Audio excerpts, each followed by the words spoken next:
Curso de Licenciatura em Música UEMA, disciplina História da Música Moderna e Contemporânea. Professor Rogério Carvalho. Trabalho em equipe com o tema O Movimento Minimalista do Século XX.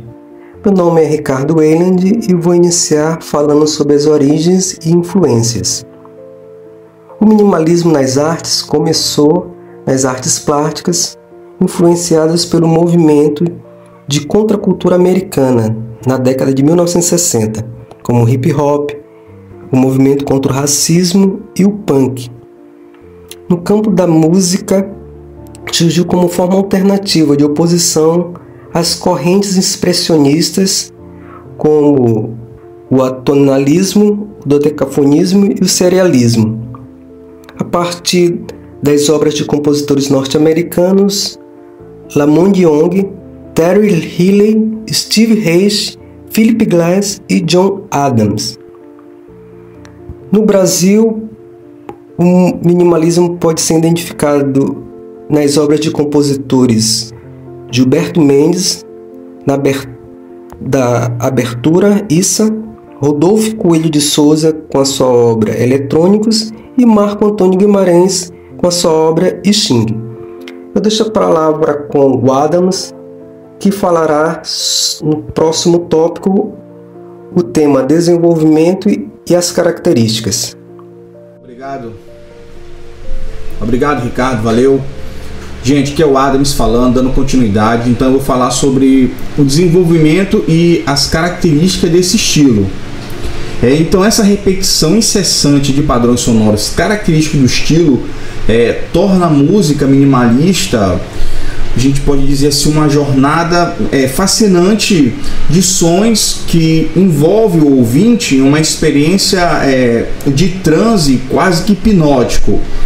Por que disso? Então, esses padrões que se repetem de forma meticulosa, eles criam um espaço de contemplação e introspecção, onde cada repetição parece nos puxar mais para dentro da música. E essa música, ela tem uma característica também de simplicidade. Essa simplicidade é a chave desse estilo. Estruturas musicais claras, transparentes, com poucas mudanças harmônicas ou melódicas, convidam o ouvinte a focar nos detalhes sutis. Além disso, a processualidade é um elemento central. Esse elemento é onde envolve a evolução musical, ocorre de maneira lenta e gradual, quase que imperceptível, mas sempre em movimento, sempre em movimento. Esse desenvolvimento ele é lento, sustentado por um tempo estável.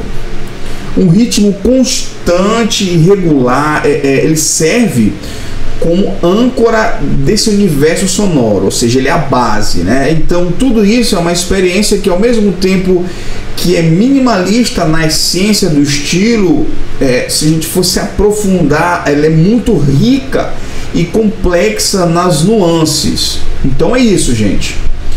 Esse foi meu ponto de vista sobre esse desenvolvimento e característica do estilo, e eu passo a palavra agora para a Abigail Jonas, que vão falar sobre os principais representantes. É isso aí, Adams. Boa noite, gente. Meu nome é Abigail. E falando agora sobre os principais representantes desse movimento minimalista, começamos aqui por Lamont Young. Precisamos começar por ele porque ele foi o pioneiro desse movimento. Entre as suas influências estão o canto gregoriano, compositores como Anton Weber também vão ser uma grande influência para ele, tão tal que ele possui alguns trabalhos que são dodecafônicos, tá? A música clássica indiana também, justamente por conter a microtonalidade, que é algo pelo qual ele é fascinado, então ele também vai utilizar disso. E o primeiro trabalho que vai ser o ponto de partida para o minimalismo vai ser o trio para cordas, que a princípio não foi tão bem aceito pela população na época. No geral, ele trabalha muito no aspecto do som contínuo e da microtonalidade, justamente para gerar essa experiência meditativa aos ouvidos de quem escuta. Então você escuta uma obra dele e você se sente no momento ali de introspecção, de reflexão, tá? Realmente de meditação. Eu vou passar agora para o meu colega Jonas, que vai falar um pouquinho mais sobre. Bem, boa noite a todos, né? Eu sou o Jonas. e faz parte aqui dando procedência, né, ao nosso trabalho, continuando, né, o Lamont Young com certeza foi inspirado pela música indiana, pelo serialismo e pelo jazz também. Ajudou a criar uma corrente musical chamada de drone, a partir das suas composições que eram estáticas, utilizando sons de longa duração, com pouca variação harmônica. Além dele, nós temos também o Terry Riley, nascido na Califórnia, estudou um dos maiores conservatórios do mundo, que é a Berklee, e a sua obra mais importante, com certeza, é a ENC, de 1964, que tinha 53 figuras nas partituras, que eram curtas, né, mas eram em ordem e tinha uma estrutura cíclica que deixavam espaços abertos para a improvisação, ao mesmo tempo que exigia uma repetição quase que imediata. Além dele, nós também temos o Philip Glass, que com certeza está entre um dos maiores compositores mais influentes na música minimalista, apesar de ele não apreciar esta expressão, ele não gostar muito dela. Produziu algumas composições muito famosas, como a famosa Akhenaton, que fala sobre o mundo do Egito, sobre o faraó. Produziu uma muito conhecida que fala sobre Mahatma Gandhi, que é a Satyagraha. Produziu trilhas sonoras para filmes, como por exemplo O Show de Truman ou Ilusionista. Produziu também, teve com certeza fortes ligações com o rock, com a música eletrônica. Inclusive no Brasil compôs trilhas sonoras para filmes, como por exemplo o filme Nosso Lar. Produziu discos como por exemplo o disco de Águas da Amazônia. Então, gente, falando agora sobre Stevie Wright, ele era um compositor conhecido pelo famoso phase shifting, que nada mais é do que padrões rítmicos idênticos que são tocados em ligeiros descompassos até se realinharem no final. Ele combinava ritmos africanos, balineses e judaicos com abordagem minimalista. Ele também se utilizava de figuras repetitivas, ritmo harmônico, lento e cânones, né, baseado no contraponto, ou seja, ele trabalhava muito com isso. Uma obra que vai exemplificar bem esse famoso phase shifting é o Clapping Music, de 1972, que vão ser a duas vozes. A primeira voz vai manter-se constante durante toda a peça, mas a segunda voz ela vai sofrer as suas variações.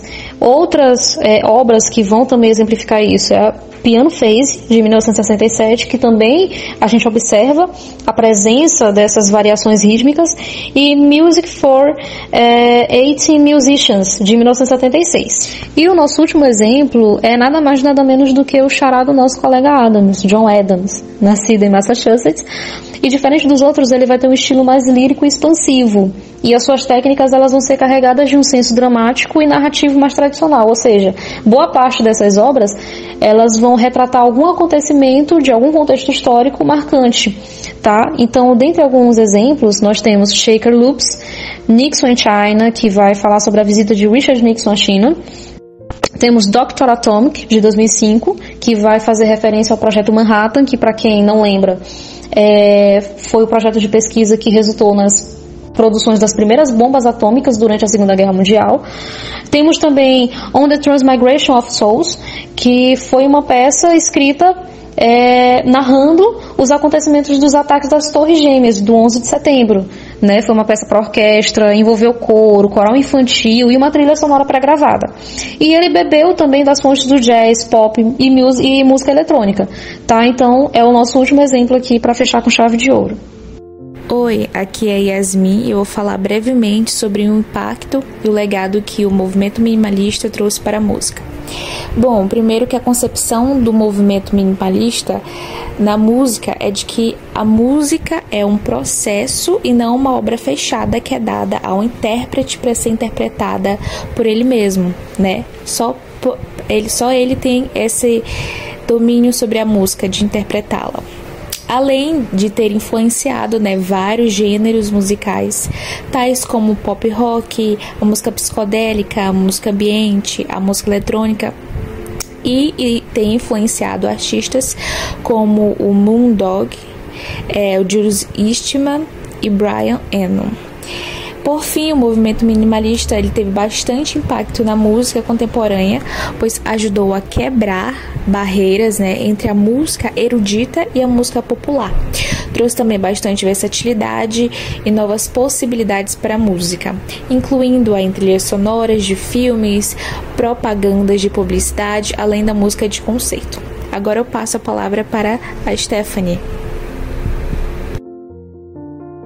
Oi, gente, eu sou a Stephanie e eu vou fazer um apanhado geral sobre o que estudamos, sobre algumas características e percepções, que tivemos ao longo dessa aula, ao longo desse podcast, e sobre algumas coisas que pudemos explorar com esse tema do minimalismo. Bom, o minimalismo, ele é um movimento artístico e musical. Ele busca a essência ao reduzir ao essencial, contrastando com o excesso e a complexidade do mundo moderno. Bom, ele desafia as nossas percepções, revelando significado e beleza no simples e no repetitivo, sugerindo que a plenitude pode estar na ausência. Ou seja, nada de muito agrada a quem é artista do minimalismo. O minimalismo propõe uma reflexão sobre a essência das coisas e uma rejeição do supérfluo. Ou seja, tudo que é demais, tudo que é banal ou tudo que é material foge dos olhos dos artistas minimalistas. Eles criam um diálogo singular sobre a arte e a percepção. Eles, que eu digo, os artistas, explorando a repetição e a simplicidade como formas de imersão e meditação. Ou seja, ele nos convida a perceber coisas que antes não percebíamos. Por exemplo, uma simples peça da natureza, o céu, as nuvens, as formas das nuvens, as cores que estão no pôr do sol.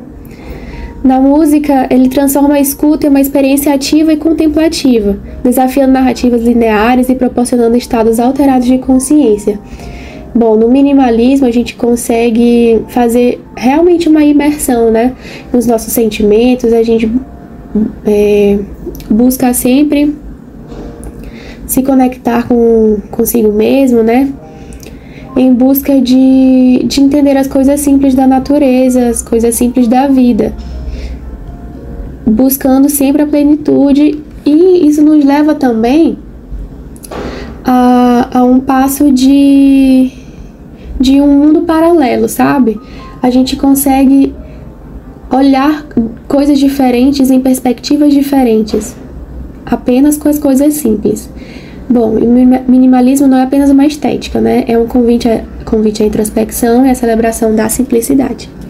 Bom, gente, esse foi o nosso trabalho sobre o minimalismo, Aqui a gente tentou retratar todas as suas características, todos os seus desafios, as nossas percepções, como os artistas trabalhavam, E é isso, espero que vocês tenham gostado. A gente se despede por aqui e até a próxima aula.